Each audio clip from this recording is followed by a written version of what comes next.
There are over 100 different gemstones that come in the color of green. Diamonds, emeralds, jade, even sapphire. But peridot is the only gemstone that comes in one color, green, from a beautiful yellowish green to the most highly valued olive green. So if you know someone who loves the color green, peridot might be the stone for you. Discover the value of your story.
Increase. So this award lets me know that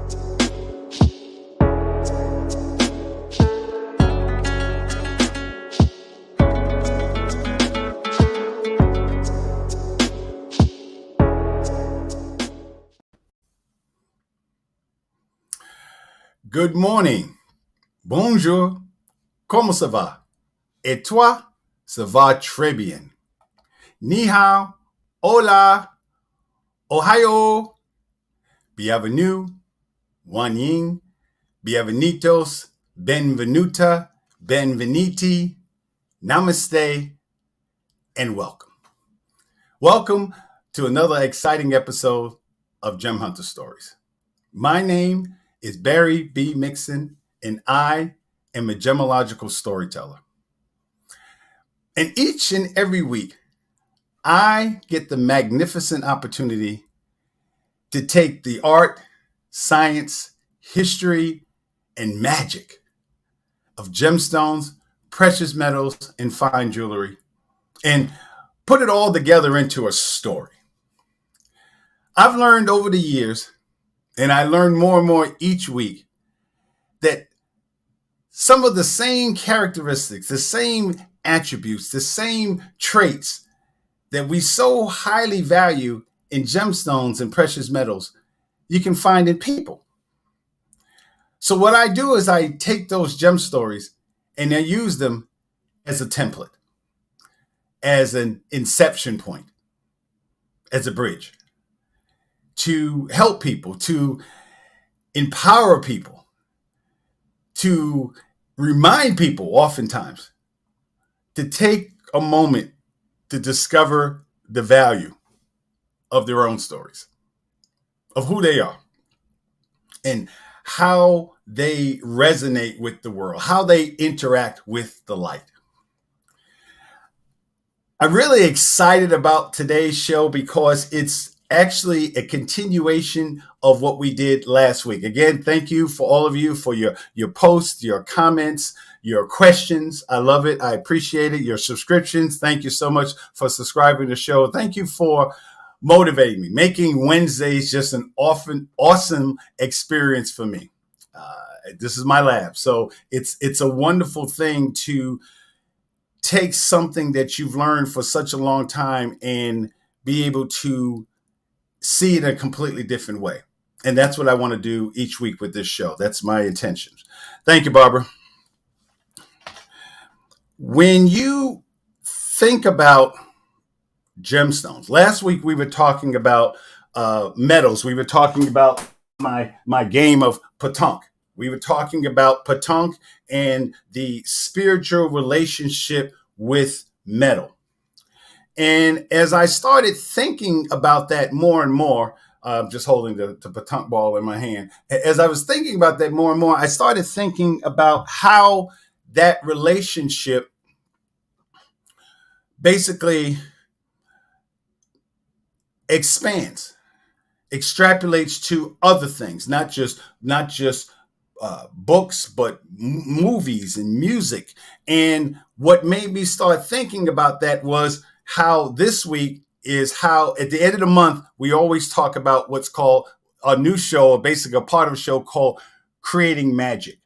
And what Creating Magic is about, which I do with my Marine Corps brother, Charlie Jones, and I'll bring him on shortly.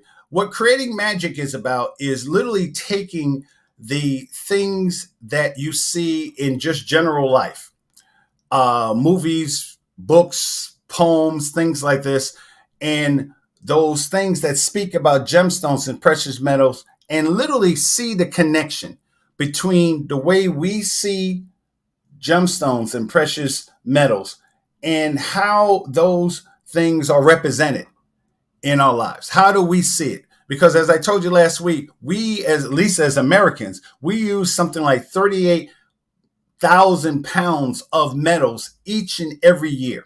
38,000 pounds. Metals are all around us. Gemstones are all around us.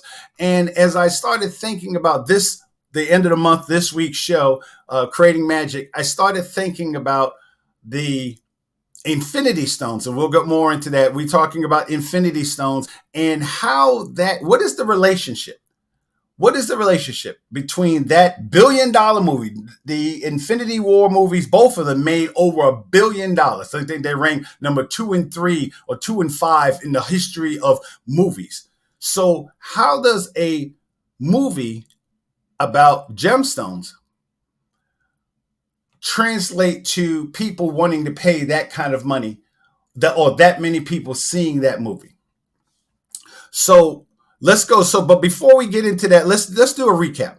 Let's do a recap on what we talked about last week. We talked about metals. So those of you who weren't here, we talked about what metals are, because I said to you that if you believe in the gemmological aspects of the metaphysical aspects of gemstones, if you understand that, or in your belief, you believe that a sapphire does a certain thing, or ruby, or emerald, or sunstone, and you believe it because of the chemical compositions of those gemstones and what makes those gemstones a specific colors, then you have to make the jump to what metals are, because metals take it to a whole nother level. And I told you last week that metals, all the heavy metals, come from space, come from literally the beginning, the origins of the universe. Think about that for a second. That gold, look at that gold, that silver, that platinum that's on your hand. Understand that did not come from a mine. Yes, you dug it up. Someone dug it up and brought it to the surface from a mine, but where it originally came from was the origins of the universe. Okay, if the scientific origins of the universe doesn't work for you, no problem. God made gold, platinum, silver, and any other metal that you wear, God made that. That's not a problem for me. So understand that what I want you to get is that metals come from the beginnings of the universe. All these, this is where it came from. Platinum, palladium, gold, silver, platinum from the origin. Then you take that. So this is the Big Bang. The Big Bang, the beginnings of the origins of the universe. And literally, that is those waves, that energy waves, those materials, it got so hot and so much pressure that it was able to create the heavy metals like gold, silver, and platinum. So, and then from there, we talked about alloys. And I told you, even though, one of my degrees in chemistry, I never, and I've been doing gemology for 19 years now, I never really thought about alloys. I knew about them. I know what an alloy is, but I never really thought about the connection with alloys. And I told you last week that an alloy is a mixture of chemical elements in which at least one is a metal. So alloy is a chemical mixture. At least one of the ingredients in that mixture has to be a metal. Then I told you that what makes an alloy really, really special is the fact that an alloy will retain all the properties of that metal, of whatever that mixture, whatever you put in it. An alloy will keep the properties of all those things in that mixture in the final result. So whatever you wind up with, it has the chemical properties of all that. Then so you're talking about the chemical properties for thermal conduction, heat conduction. So literally you're talking about increased strength and hardness in terms of an alloy. You're talking about increased durability. What makes a metal, what makes this ball durable? This is stainless steel. Why is this ball durable in playing the game of petanque? What makes this metal so durable? Then you're talking about increased strength. You're talking about increased strength, hardness, durability. And then what I want you to get out of it is that a metal, an alloy, is a synergistic reaction, meaning that all of them work together in order to become steel, stainless steel, all the steel that's around you. 95% of all the steel that we use every day is an alloy. Understand that. Now, so today's show is talking about the mystery of Padparadscha Sapphires and the Soul Stone. And I'll show you how that all comes together, because as I started thinking about it, I said, wow. And I'm a huge fan. I'm a huge Marvel fan. And God knows not how many times, but I saw definitely the Infinity Wars. I loved it. It's actually the ringtone. The ringtone on my phone is part of the opening of the Infinity Stone War. Just an epic movie. If you're into science fiction at all, I highly recommend it. So the mystery of the Padparadscha Sapphire and the Soul Stone. And it'll come clear to you in a second. So when you talk about, so this is the Infinity Gauntlet. And you can see the different stones, the different infinity stones. There's actually 6 of them. There's 6 infinity stones. There's more than that, and Charlie will explain that to you later on, but they're actually in the MCU, or the Marvel Cinematic Universe. There are 6 infinity stones. And the Soul Stone is orange. The Soul Stone is orange. Last week we were talking about the Mind Stone, but the soul, which is yellow, but the Soul Stone is orange. So as I started thinking about the gemstones that will relate to the Soul Stone, the stone that came up is Padparadscha Sapphire. Now, there are different types. So when you look at the periodic table, and this is the part that really began to gel for me in my mind.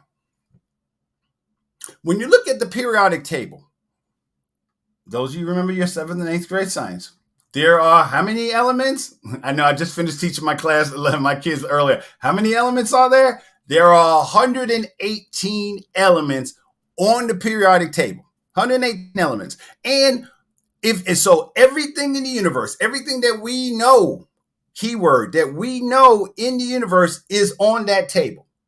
Notice you don't see it says at the top, the periodic table of elements. It doesn't say the human periodic table. It doesn't say a specific species or have separate periodic tables. It is the periodic table of elements. So everything that's in the universe is on this table. So when you start thinking about movies such as the Infinity Wars, the Avengers, or the Lord of the Rings, any movies that deal with science fiction movies that deal with gemstones or metals, understand that it comes from a foundation, a foundational principle of science. And then if I'm saying that this is the periodic table of the known elements, because those of you who remember, Dmitry Mendeleev created the periodic table, but when he created the periodic table, there wasn't 118 elements.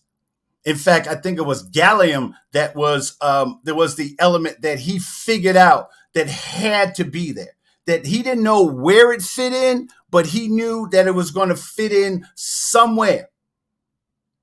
Gallium is basically what? Ga, 31.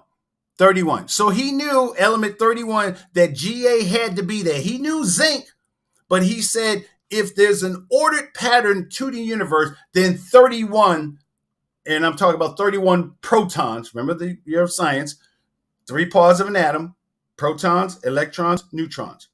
So he knew that there had to be something that had 31 protons.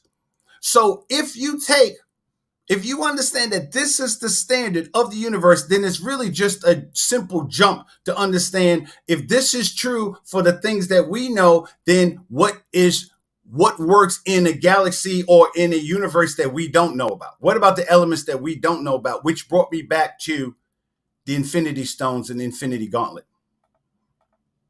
So here's the Infinity Stones. Like I said, let me just go back. Here's the Infinity Stones. This is the Infinity Gauntlet, the thing that actually holds the Infinity Stones in. There's 6 of them.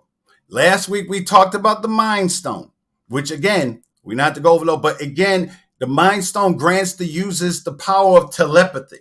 It literally allows you to manipulate, control the minds of people when it's put in with all of them. It allows you to control the minds of the entire universe.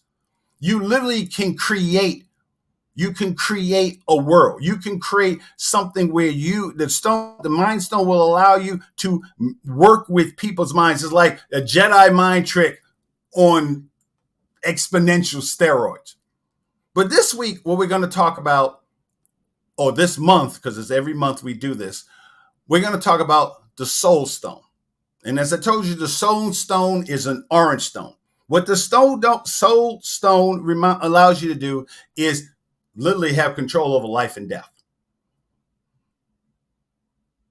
The Soul Stone gives you control over life and death. And Charlie will get more about that because I didn't know. I'm like, really? Oh my God, I never thought about it. I saw the movie, but I never really thought about it because I don't know the whole MCU universe, and I certainly don't know all the comic books. That's why Charlie's here, our resident mythological and cultural law expert. So let's go back. So here is the Padparadscha Sapphire. This is the Padparadscha Sapphire. Now, so when I told you the Soul Stone is orange, like I said, this is the Padparadscha Sapphire. There are other orange gemstones. This is garnet. This is not garnet. This is topaz. This is topaz. This is topaz. This is fire opal. Both orange gemstones have orange in them. This is garnet. This is Madeira garnet, orange. But when I started thinking about what gemstone would I use if I was Thanos, or I was trying to think about a gemstone that I would use as a soul stone, then the stone that I picked would have to be Padparadscha. Padparadscha. This is a Padparadscha sapphire. Now, I know some of you are amazed because most of you think that a sapphire is blue. Sapphires, as I told you before, literally months ago, that sapphires come in every color of the rainbow except red. Because if it's red, it's what? It's a ruby. I told you before that Padparadscha sapphire is a corundum, just like rubies and, of course, all sapphire. It has a hardness of 9. The Padparadscha sapphire has a color range. And it's actually, no one's really pinned it down, but it ranges from some like a salmon color to kind of like what, a pinkish hue, all the way to an orange colored hue. Okay. Padparadscha, and I love saying the word because for a long time I didn't know how to say it. Padparadscha is a Senegalese word for lotus blossom. Think about that in terms of what a lotus blossom is in Buddhism. And then here is a gemstone that the name means lotus blossom and it's orange. You start to see the connections with that and the soul stone. And Padparadscha sapphires can be found all over the world, but the best is found in India, Sri Lanka, and Madagascar. In fact, there's a place, some of the best sapphires in the world come from a place in India that sits in an elevation of 16,000 feet or about 5,000 meters. That's how, and yet it is highly prized. And sapphires have been mined since the beginning of time, since antiquity. There have been mines in India mining all types of sapphire. Padparadscha sapphire is the most valuable sapphire on the level of rubies or even diamonds. Padparadscha sapphire is a gemstone that has all kinds of powers, but to give you a short story, a Padparadscha sapphire enhances creativity, sexuality, and it gives you a zest for life. And as I'm telling you this, think about it in terms of a soul stone. That these are the characteristics that you would expect from a stone that has the responsibility or the notoriety of being a soul stone. Why did they pick orange? Why did they pick an orange stone? They being not just the people at Marvel or Disney, but they being the universe. Why did people in India see this stone as that? Thousands of years ago. And then the thing is that I want you to get is what makes a Padparadscha sapphire into a what makes a Padparadscha sapphire is what? Chromium. I'm just, hold on a second. Let me just get myself together here. Let's see, where are we? Okay. All right. It's chromium. Let me just go back to that. It's chromium. That's what, so the same thing that makes a ruby red, makes a sapphire, Padparadscha sapphire, pink and orange. Chromium. Again, what makes stainless steel stainless steel? Chromium. So if that element makes that alloy of iron and carbon into stainless steel, which resists corrosion, then, and that same chromium is what makes a ruby red. This is a Burmese ruby. This ruby is worth, oh my God, I didn't appraise this, but literally a ruby of this color, this is called pigeon blood red. You're talking about, I don't know, $5,000 a carat, $10,000 a carat, easy. Why? Because it has chromium in it. So therefore, when you're looking at gemstones, you have to look at, or precious metal, what's inside of it is what gives it its power. So when you look at a Padparadscha sapphire, the thing that gives it that color, it still has iron and titanium in it, if you guys have been following what a sapphire is, but it has a hint of chromium, which gives it that color that kind of straddles between a ruby and everything else. So we're going to talk about the infinity gauntlet. So when you talk about a gauntlet, what is a gauntlet? A gauntlet is a metal glove.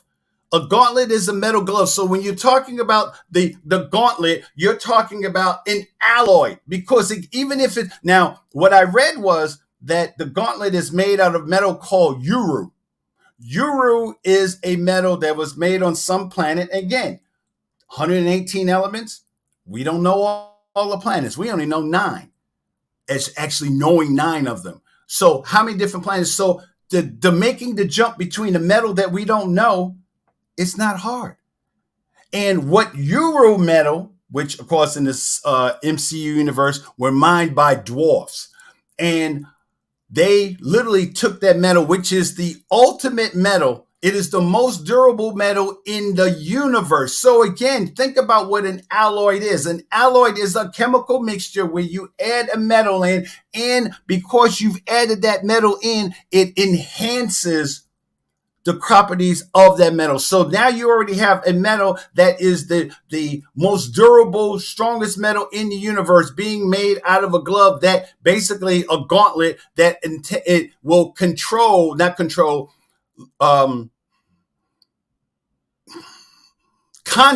That's the word I'm looking for.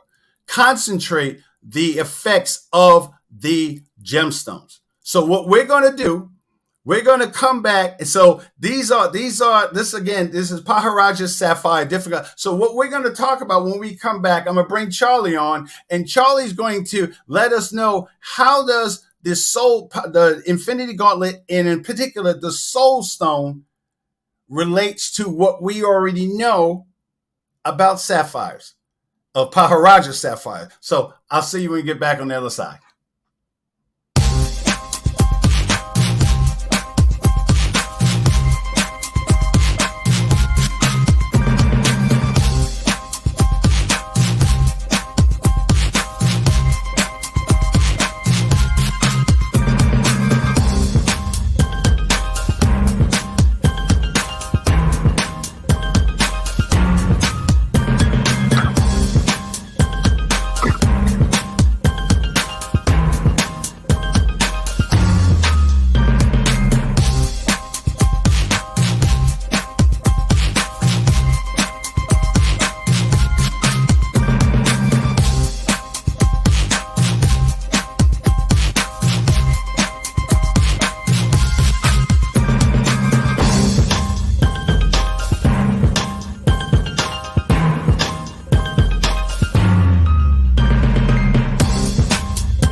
All right, we're back.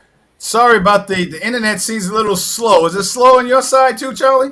Or is it just it's me? A little laggy, but the audio is fine. All right, the audio's fine. Hey, this is just, for us, this is just another Marine Corps day. It wouldn't be right if everything was right, okay? Really we don't wouldn't. that. So again, ladies and gentlemen, this is my brother. This is my partner warrior, Charlie Jones, our resident mythological expert. So welcome. Thank you to Gem Hunter Stories. Good to see you again, Charlie.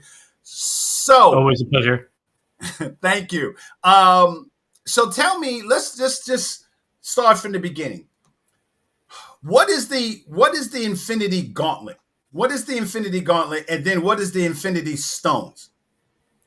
So the gauntlet is the tool by which a person can wield the stones. It channels the powers for the person. So like the power of the stones themselves is overwhelmingly enormous. So if a person wanted to wield the stones, it would literally destroy them because of the levels of power that you're talking about. So the gauntlet actually allows you to harness those stones so that you can use them effectively together or individually, safely, though it's still incredibly difficult to even wield them at all, even with the gauntlet.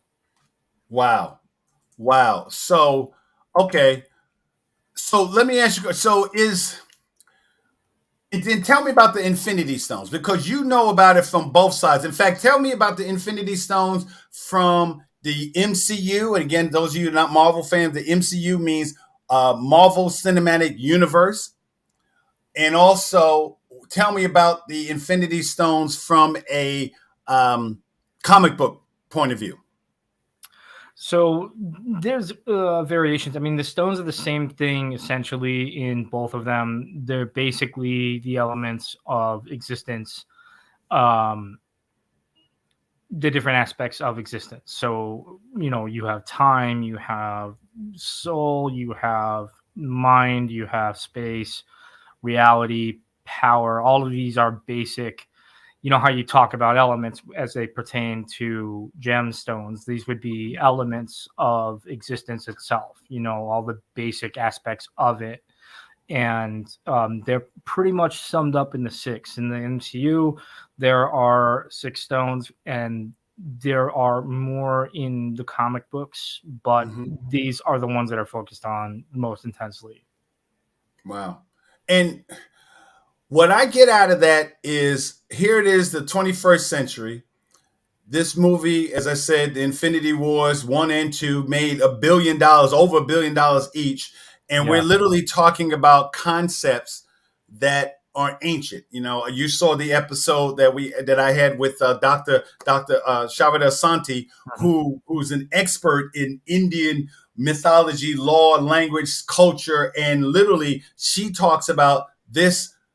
Literally, she has shown me writings in Sanskrit from the 1st and 2nd centuries about these gemstones. So here we are watching this movie thinking it's a brand new movie. Yes, the visuals and stuff, but the concepts of it is ancient.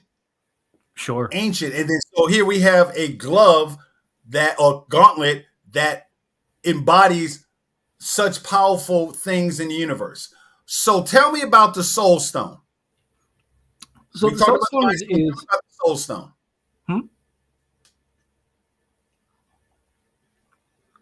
So the Soul Stone essentially gives the user control over life and death.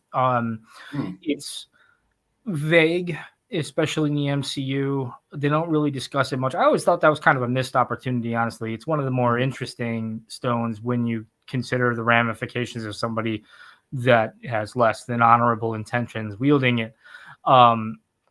But it also it's unique among the stones for several reasons. It's glanced over in the MCU. So in the movies, Red Skull, who ends up being the custodian of the stone on Vormir, which is where it's housed, the Temple of the Soul Stone is what the place is called.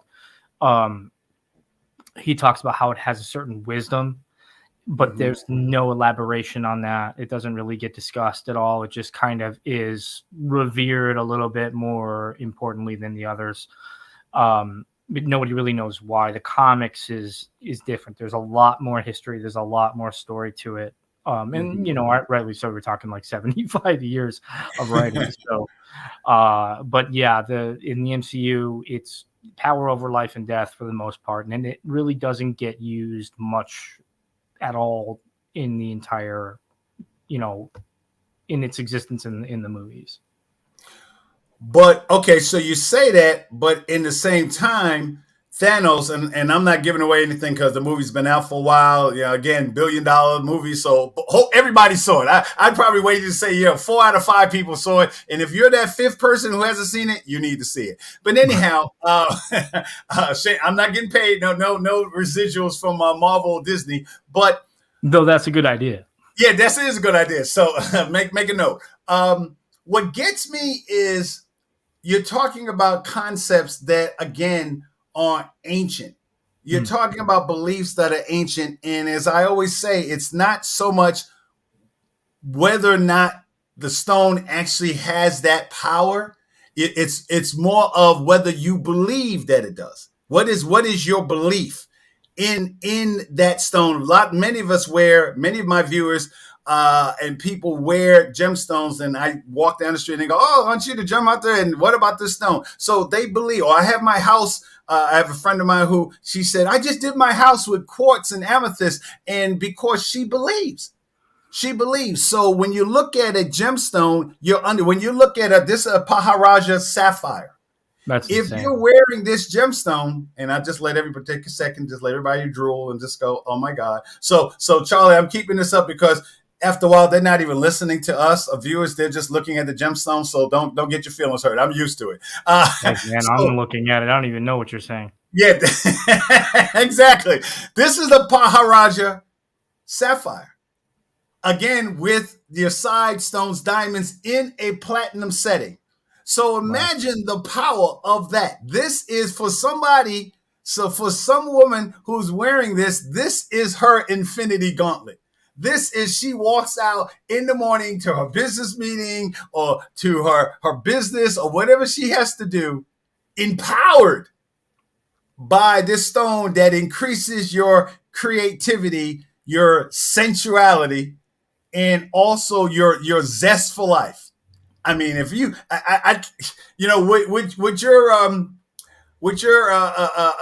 would Leah like to have? Do you think she would have a more zestful life if she had a stone like? Would you think any woman having a zestful life if she had this ring on her hand? It might Charlie. be a little bit more boring because it would just stare at it all day. I mean, I would. It would just be like, oh my God, look at this thing. Yeah. It's crazy. But Yeah. I mean, how do you look at something like that and not wonder whether that is a divine thing or not? You know, Yeah. it's so intensely beautiful and it's so colorful, and you know, it's you look at that came out of the ground. Like, how do you explain that? Yeah. I don't know. I wouldn't be able to. Yeah, that's the thing. That's the thing. Now, but let me ask you a question. We talked about how people react. So in the MCU or in the comic books, can you give me one or two people who were affected by the Soul Stone? Yeah. So, I mean, the main two well, the main one for sure is Adam Warlock. Adam Warlock, he gets a lot more attention lately in the new Guardians movie.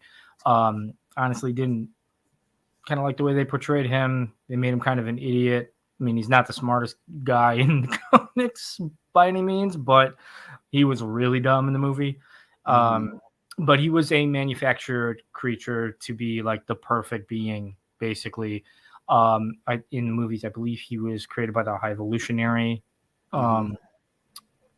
and he was intensely powerful. And you know, his power set doesn't really get discussed in the movie, but in comics, he can manipulate energy to a very high degree, and he's one of the oldest and most powerful of all the heroes.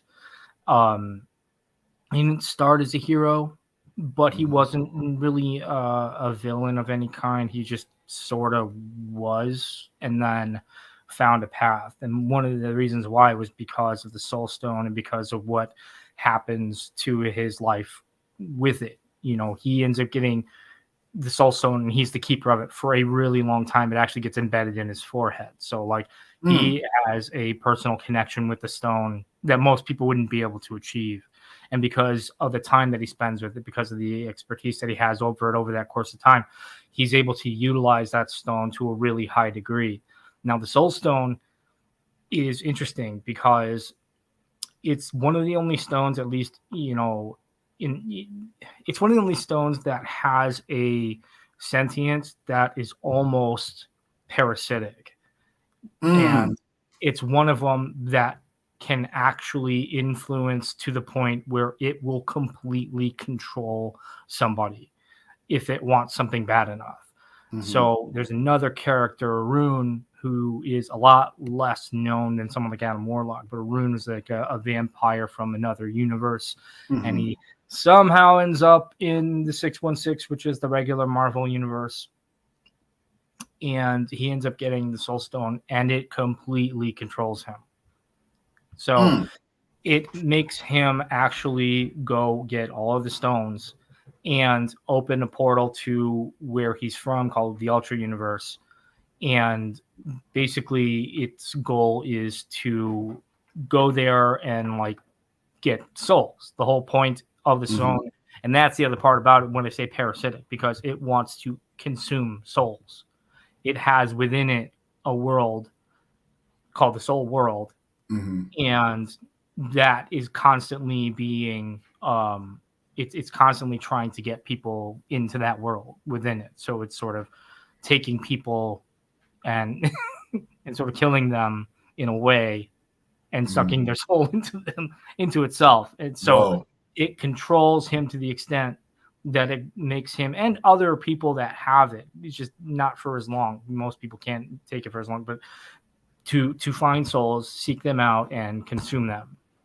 Like, and that's the thing about this stone that's a little bit more sinister than the other ones. So let me ask you a question. That's a good point. So because you're talking about energy and you're talking about a choice, again, whether we're talking about movies like Lord of the Rings, where the ring, the gold ring, again, a metal, when you wear it at first, you may start to have good intentions. You know, Frodo or some of the warriors, the military guy, I forgot the captain. In the beginning, he had good intentions. And then when he put it on, it took him over. Even Frodo at the end, when he put it on, he started taking on the bad aspects of what the ring was. Or let's even Star Wars. We talked about the crystal, I forgot the name of the crystals now, but the crystal that the Kyber crystal that's in a lightsaber. Of course, you have Jedi and you have the Sith Lords or Darth Vader. So in the Marvel universe or in comic books, was the Soul Stone used? Was the Soul Stone ever used in a good way? For someone, and I know I'm putting you on the spot, but there's anyone that used the Soul Stone in a way that was a positive thing? So yeah, a big difference in the MCU and in the comics is the character Gamora, right? So like Gamora dies off pretty quickly in the movies, or at least you don't get to see her story very much. She just kind of shows up as an adult. So Gamora, actually, her soul or part of her soul was actually trapped within the stone itself. She escaped, but she was not complete as a person. So she ends up going on like a tear towards the end of the saga of the Infinity Stones, getting all the stones so that she can become whole again, you know. That was kind of a big deal as far as, I mean, it was sort of a selfish act in that she was trying to do something for herself, but it was a positive thing. It wasn't like she was trying to take over anything or that she was killing people or trying to consume their souls or whatever. But she also at that point in time figured out that the reason why the stone had this parasitic nature to it was because there was an entity within the stone itself that was causing this. That was a devourer of souls.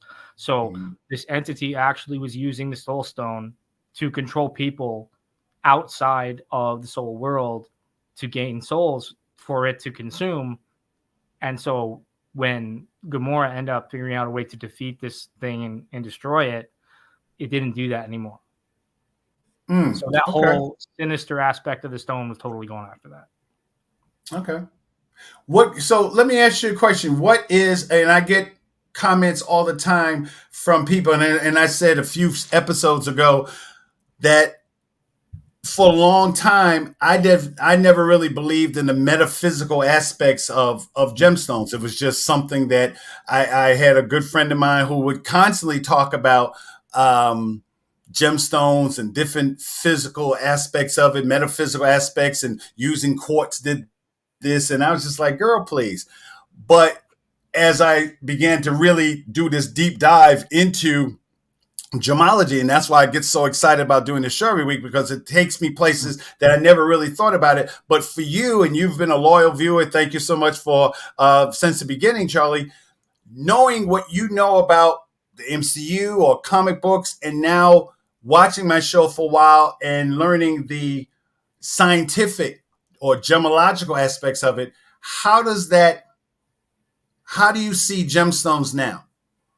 When you look at a gemstone now, what do you see now? I mean, here is a gauntlet with 6 gemstones. We get purple, blue, red, yellow, green. And you know what that means in the MCU or in the comic book world, which you read before you started, long before you and I met and you started watching the show. So how do you think about gemstones now? When you see, this is the Padparadscha sapphire. In fact, I want you to say that word because I don't want to be the only one that doesn't know how to say it. Padparadscha. Padparadscha. Okay, so when you see this Padparadscha gemstone, and I'm telling you that this gemstone increases your creativity, or increases your sensuality, your sexuality. If let's say you didn't know me, or somebody came up to you and told you, wear this stone does this. How does that resonate with you now? Knowing so what the stone's on the screen right now. Is that why I'm getting this thing with you right now, Barry, where it's getting a little warm in here and I'm getting all kinds of excited? And all right, so man, Barry. Thank you. Yes, so I know. Thank you. But so really, yeah. Thank you so much. You know, I about your show that I really enjoy is that it doesn't make me appreciate them any less. It doesn't. Knowing about the scientific aspect of them doesn't make me. It doesn't make me look at them any more clinically than and you would think that maybe it would, because you start defining things, and all of a sudden you start to lose some of the magic, as it were. You know, like the mysteries go on about, you know, why or what or how. But I don't think that at all. I think they're amazing. I mean, I don't know how you can look at like a black opal, for example. You had that fire opal up earlier. I don't know how you can look at something like that and not be just absolutely amazed by what you're staring at. It's an incredible thing, and that's why people pay the kind of money they do for them, because, you know, you look at something like that, right? Or even like something like jade, where it's a deep green, you know, and you get so transfixed by it. How could you not believe that stone has some sort of mind control abilities? Honestly, like it has completely captivated the person to the extent where they are only focusing on that one thing and very distracted by it. I mean, look at that. Holy God. You know, like there's no way you could look at that with any kind of attentiveness and not be completely unbelievably amazed by it, knowing that is how it came out of the earth. It was not created by somebody. That was pulled out of the ground, cut and shined, and that's it. You know, that's unreal to me. Like that's amazing. And, you know, learning about the why of it, it's interesting to me to go on that journey with you every week and hear about those kinds of things, because those are the things that interest me. You know, like I enjoy learning about the history and the science and all of the aspects of it, because honestly, how can you have a real appreciation for something without having an appreciation for all of it?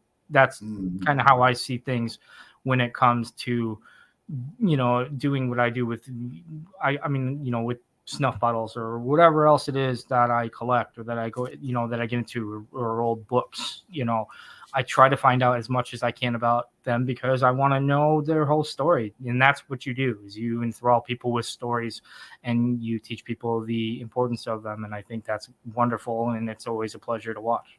Thank you. Thank you so much. And I get so much out of it.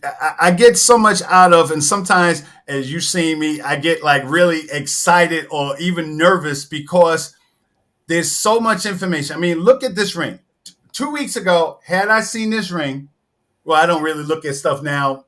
I look at things, gemology, a completely different way. But let's go back. Let's just look at this beautiful engagement ring.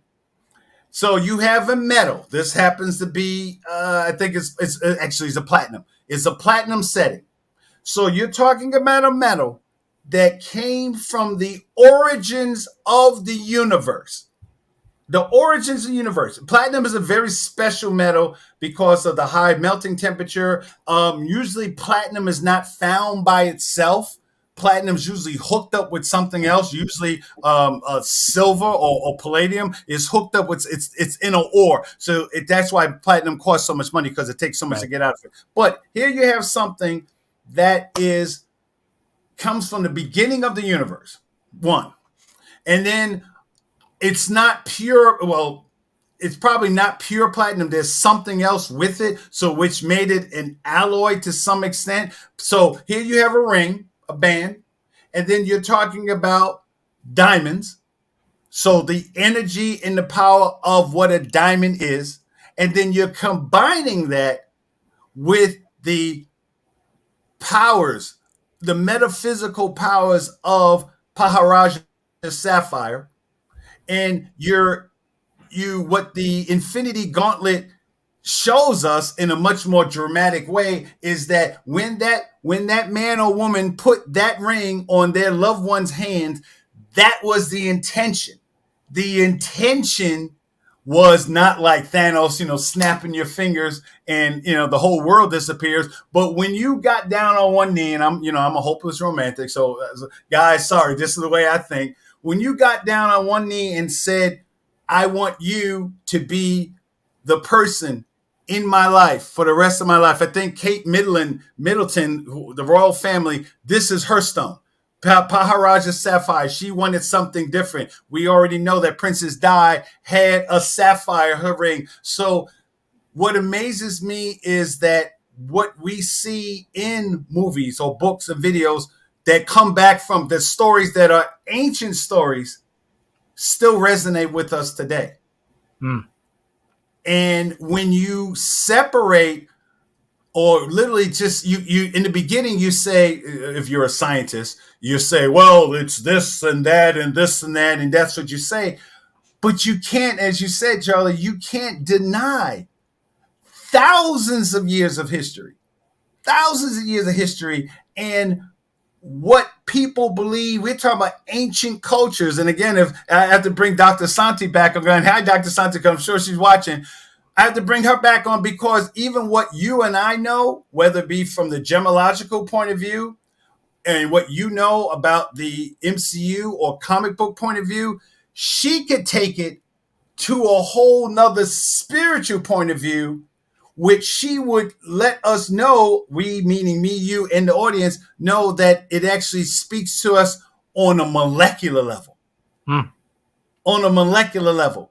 Which means that 118 elements that you saw on that periodic table relates to all of us.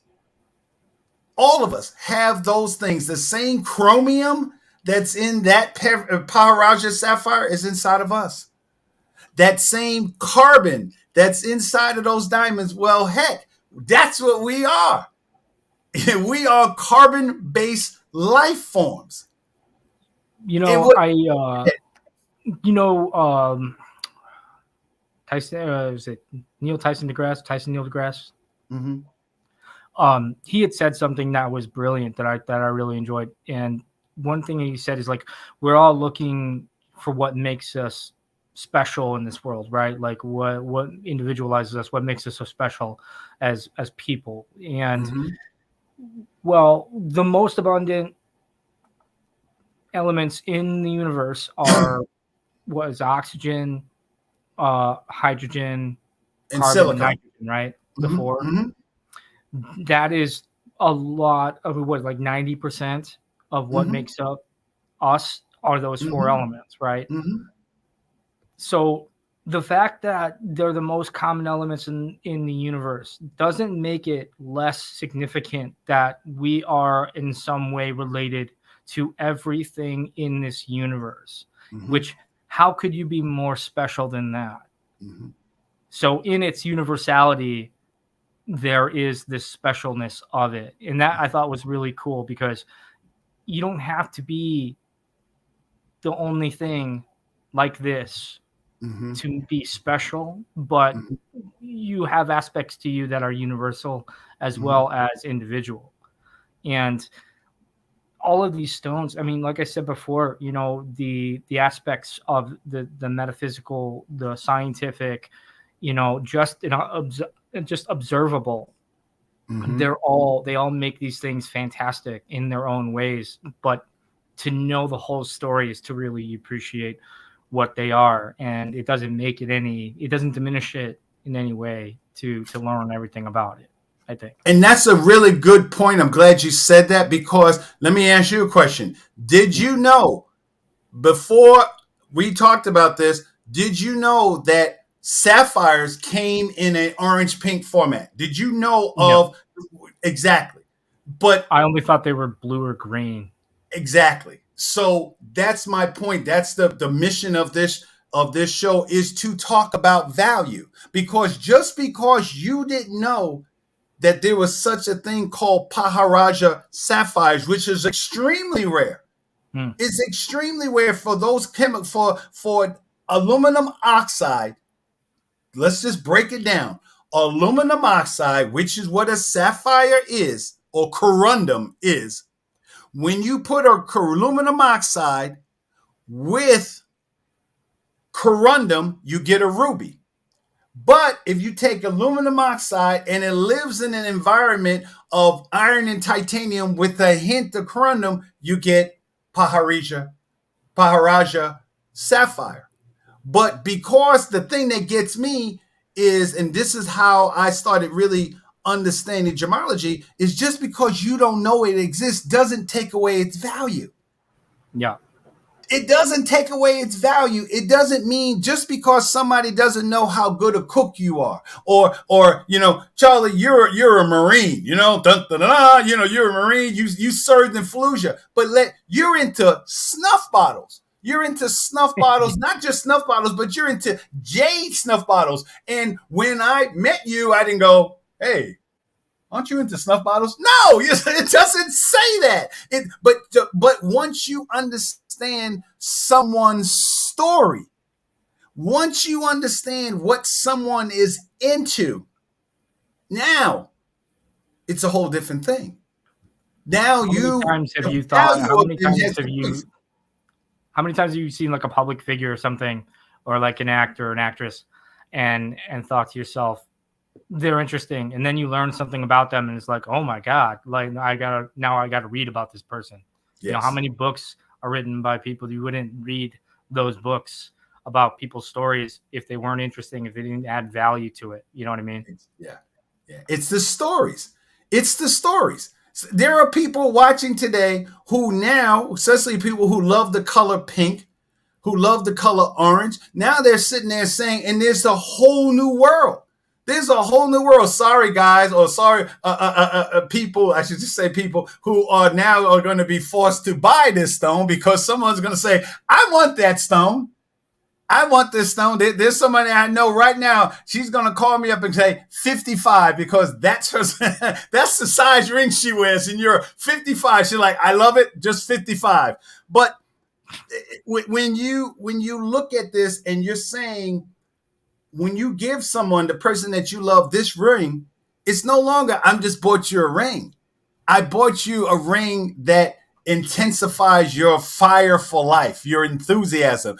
I bought you a ring because this represents your creativity. I want to read something from one of my favorite books, the Book of Stones, and it says, Padparadscha sapphire can help one feel at home in the physical world, encouraging one to revel and delight in the exquisite sensory experience of life.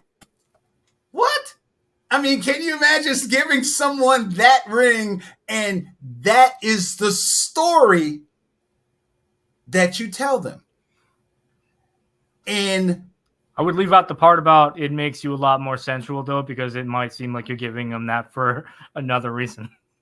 And again, you have to understand the story. You have to understand, but sensuality doesn't necessarily mean sex, and we know that. But again, Charlie, we could talk about this all day long. So give me one thing you learned out of this as we close today. What's one thing that you learned about Padparadscha sapphire and the soul stone?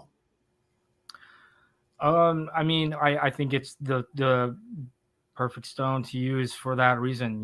It's got aspects to it that really speak to living life, and that's what the soul stone is. It's a stone of life and the control of that. And it reminds us all, I think, that we need to look at our lives and take control and enjoy those things that we have, that we see every day, that we don't necessarily appreciate all the time. So thank you. Thank you so much. All right, listen, ladies and gentlemen, I know I can't see you, but let's give it up to Charlie. See you next month. Charlie, next month we talked about the Mind Stone. We talked about the Soul Stone. What's the next stone we're going to talk about?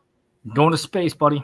We're going to go to Space Stone to be able to control where you are in the universe. All right, Charlie. See you next month. And I just want to say something to you guys.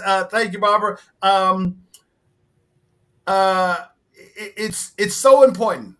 It's so important for us to really begin to understand our value. That's the most important thing that you can do, to understand your value, who you are, what you represent, and knowing that for yourself. And once you understand that for yourself, then you have a responsibility to tell that story, to tell what you do, who you are, not just your job, not just what you're driving or what you're wearing, but who you are as a person.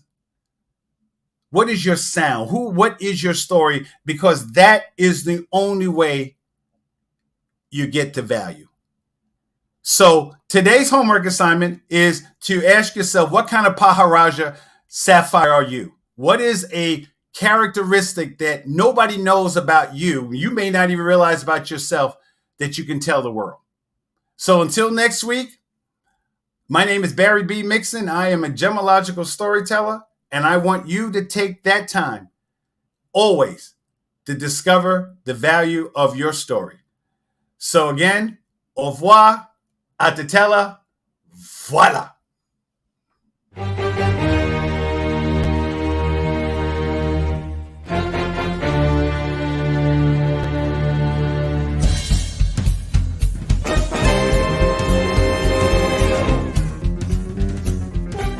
Here's a gem bit.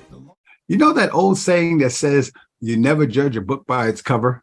Well, the same is true for gemstones. Turns out that peridot and diamonds actually come from the same place, deep within the earth, in the mantle, where the heat and the pressure is extremely high. In fact, peridot and diamonds also come from outer space. Something to think about the next time you meet somebody that you don't know. Discover the value of your story.